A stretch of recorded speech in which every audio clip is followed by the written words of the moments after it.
ஆண்டவரும் இரட்சகருமாய் இருக்கிற இயேசு கிறிஸ்துவின் நாமத்தினாலே உங்களை வாழ்த்துகிறோம். இந்த காலை வேளையிலையும் இயேசு கிறிஸ்துவினுடைய வார்த்தை என்ற தலைப்புல ஒரு சின்ன தியானத்தை நாம் செய்யலாம். மத்தேயு 4:4 சொல்லுகிற பிரகாரமாக, மனுஷன் அப்பத்தினால் மாத்திரமல்ல தேவனுடைய வாயிலிருந்து புறப்படுகிற ஒவ்வொரு வார்த்தையினாலும் பிழைக்கிறார் என்று சொல்லுகிற அந்த வசனம் இந்த நாட்களிலே நம்முடைய வாழ்க்கையில ஆண்டவருடைய வார்த்தை எவ்வளவு தேவையா இருக்கிறது. ஆண்டவருடைய வார்த்தை நம்மை பலப்படுத்துகிறதா இருக்கிறது.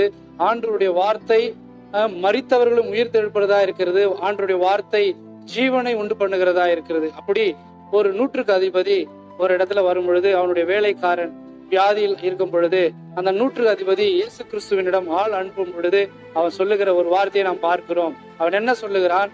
அந்த இடத்துல, ஆண்டவரே, என்னுடைய வேலைக்காரன் சாவ கிடக்கிறான் என்று சொல்லும் பொழுது, ஆண்டவர் அவனுடைய விசுவாசத்தை கண்டு அவர் சொல்லுகிற அந்த வார்த்தைக்கு அவன் கிணங்குகிறான். அவன் என்ன சொல்லுகிறான்?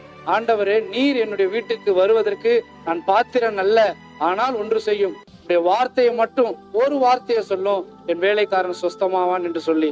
இன்றைக்கும் இந்த வசனத்தை கேட்டுக்கொண்டிருக்கிற நீங்களும் ஆண்டவருடைய வார்த்தைக்கு எதிர்பார்க்கிறவர்களா இருந்தால், ஆண்டவருடைய வார்த்தை நம்புகிறவர்களா இருந்தால், உங்களுடைய வாழ்க்கையில என்னென்ன தேவைகளோ, என்ன விதமான போராட்டங்களோ, என்ன விதமான சாப காரியங்களோ, எல்லா விதமான வியாதிகளையும் குணமாக்க அவர் தம்முடைய வசனத்தை அனுப்பி குணமாக்குகிற அந்த வார்த்தையை நீங்க நம்பினீங்கன்னா நிச்சயமாய் பிழைப்பீர்கள்.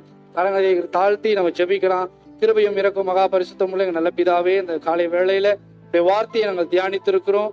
வார்த்தையினால் நாங்கள் பிழைக்க எங்களுக்கு உதவி செய்யும். இயேசு கிறிஸ்துவின் மூலம் ஜெபம் கேளும் ஜீவனுள்ள நல்ல பிதாவே, ஆமென்.